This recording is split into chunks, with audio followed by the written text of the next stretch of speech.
요한복음 13장 31절부터 38절의 말씀입니다. 그가 나간 후에 예수께서 이르시되 지금 인자가 영광을 받았고 하나님도 인자로 말미암아 영광을 받으셨도다. 만일 하나님이 그로 말미암아 영광을 받으셨으면 하나님도 자기로 말미암아 그에게 영광을 주시리니 곧 주시리라. 작은 자들아, 내가 아직 잠시 너희와 함께 있겠노라. 너희가 나를 찾을 것이나 일찍이 내가 유대인들에게 너희는 내가 가는 곳에 올 수 없다고 말한 것과 같이 지금 너희에게도 이르노라. 새 계명을 너희에게 주노니 서로 사랑하라.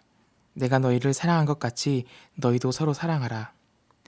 너희가 서로 사랑하면 이로써 모든 사람이 너희가 내 제자인 줄 알리라.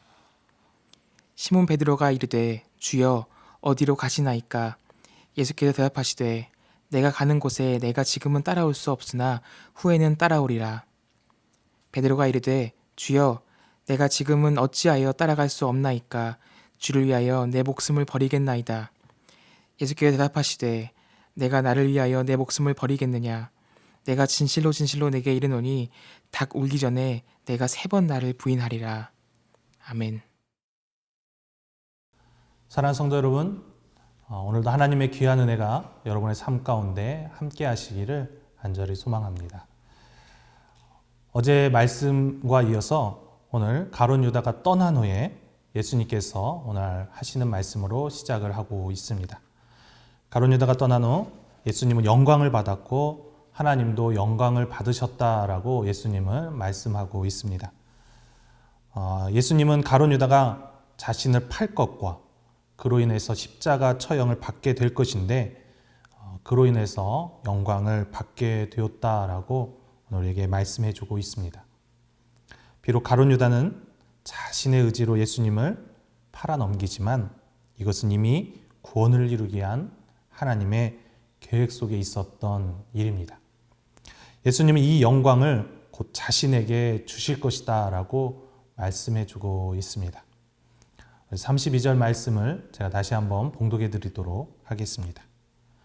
만약 하나님이 그로 말미암아 영광을 받으셨으면 하나님도 자기로 말미암아 그에게 영광을 주시리니 곧 주시리라. 십자가 구원의 사건이 곧 앞에 다가왔음을 오늘 우리에게 말씀해 주고 있습니다. 동시에 십자가는 영광을 이루기 위한 그 시작점임도 우리에게 알 수 있도록 합니다. 이것은 하나님이 인류를 구원하시는 유일한 방법입니다. 가룟 유다는 인간이 처한 현실에 따라 움직이는 모습을 보여주었지만 하나님은 이 현실 속에서 사랑을 통해서 하나님께 나아가 영광을 나타내는 방법을 선택하셨습니다. 믿음은 이처럼 현실에서 보이지 않는 것이지만 하나님은 보이지 않고 잡히지 않는 그 상황 속에서 하나님의 뜻을 이루어 가시는 분입니다. 예수님은 이미 정해진 길을 걸어가게 될 것입니다. 예수님은 잠깐 동안 떠나게 될 것이지만 믿음은 하나님과 동행하는 것이 무엇인지 그것을 알려주며 또한 예수님을 믿고 따르는 백성이 세상이라는 현실에서 어떻게 살아가야 하는지 예수님께서 우리에게 말씀해 주고 있습니다. 34절과 35절 말씀 제가 다시 한번 여러분들에게 봉독해 드리도록 하겠습니다. 새 계명을 너희에게 주노니 서로 사랑하라. 내가 너희를 사랑한 것 같이 너희도 서로 사랑하라. 너희가 서로 사랑하면 이로써 모든 사람이 너희가 내 제자인 줄 알리라. 오늘 말씀에 보게 되면 예수님께서 제자들을 향해서 그리고 이 세상을 살아가는 모든 그리스도인들을 향해서 강조하고 있는 말씀은 새 계명이 바로 곧 서로 사랑하는 것이다 라고 우리에게 말씀해 주고 있습니다. 내가 너희를 예수님께서 제자들을 사랑한 것 같이 제자들 너희도 서로 사랑하라라고 말씀해 줍니다. 34절과 35절 본문에 보게 되면은 사랑하라라는 예수님의 명령이 벌써 3번이나 등장하고 있는 것을 볼 수가 있습니다. 예수님은 이 땅에서 살아갈 제자들과 그의 공동체를 향해서 오늘 2가지 말씀해 주고 있습니다. 그 중에 첫 번째는 바로 사랑해야 한다는 것입니다. 그리고 2번째는 이 사랑으로 너희가 내 제자인 예수님의 제자인 것이 증명된다라고 말씀해 주고 있습니다. 제자 공동체로 살아가는 모든 사람들 그리고 모든 그리스도인들에게 주어진 첫 번째 사명은 바로 서로 사랑하는 것입니다. 어쩌면 가장 먼저 사랑해야 할 대상이 바로 현실의 자신을 내어 맡기고 하나님의 뜻과 거리가 먼 것을 선택했던 가룟 유다에게 해당되는 말씀입니다. 그는 비록 제자 공동체를 배신하고 자신의 현실의 삶을 내어 맡겼을 뿐만 아니라 예수님까지도 배신하고 거부했습니다. 하지만 그도 예수님의 제자였습니다. 그 사실을 우리는 잊지 말아야 합니다. 비록 다른 뜻을 가지고 예수님과 제자들을 떠났지만 그가 하나님의 백성이라는 점, 그리고 그가 예수님과 함께 3년 동안이나 동행했던 제자라는 점, 그것을 제자들은 잊지 말아야 하고 또한 우리도 잊지 말아야 합니다. 왜냐하면 예수님은 제자들이 서로 사랑하게 되므로 스스로가 예수님의 제자인 것을 너희가 서로 증명해야 한다고 오늘 우리에게 말씀하고 있기 때문입니다. 사랑하는 여러분, 교회는 세상 사람들이 사랑이 있는 공동체로 인식하고 그렇게 알고 있습니다.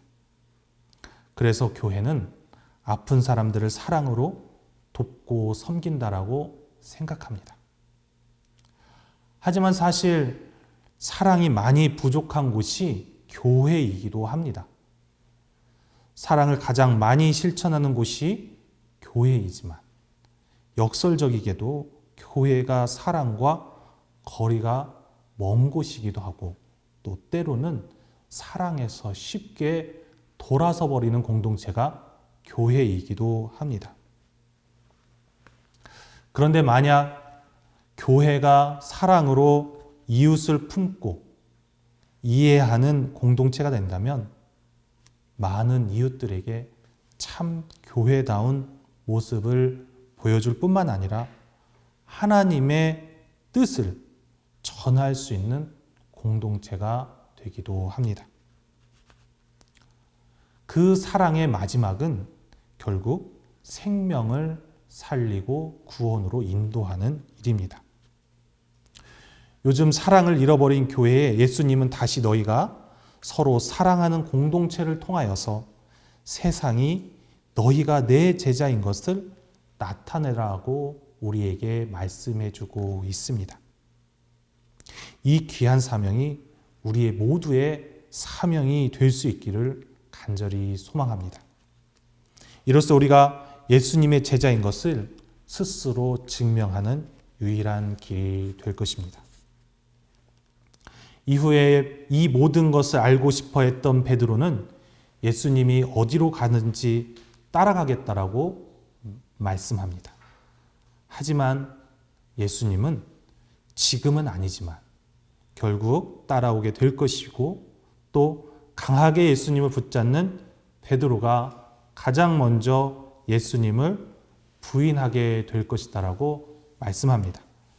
36절과 38절까지의 말씀을 제가 다시 한번 봉독해 드리도록 하겠습니다. 시몬 베드로가 이르되 주여 어디로 가시나이까? 예수께서 대답하시되 내가 가는 곳에 내가 지금은 따라올 수 없으나 후에는 따라오리라. 베드로가 이르되 주여 내가 지금은 어찌하여 따라갈 수 없나이까? 주를 위하여 내 목숨을 버리겠나이다. 예수께서 대답하시되 내가 나를 위하여 내 목숨을 버리겠느냐? 내가 진실로 진실로 내게 이르노니 닭 울기 전에 내가 3번 나를 부인하리라.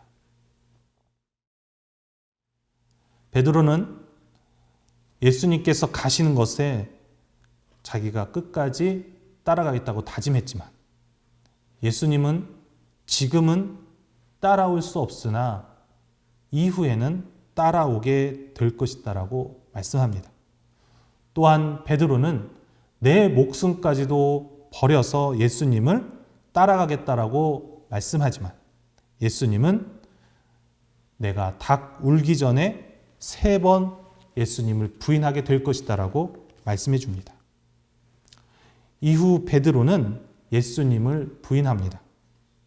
그리고 예수님께서 해주신 이 말씀이 생각나서 회개하고 돌이켰다라고 우리에게 전해지고 있습니다.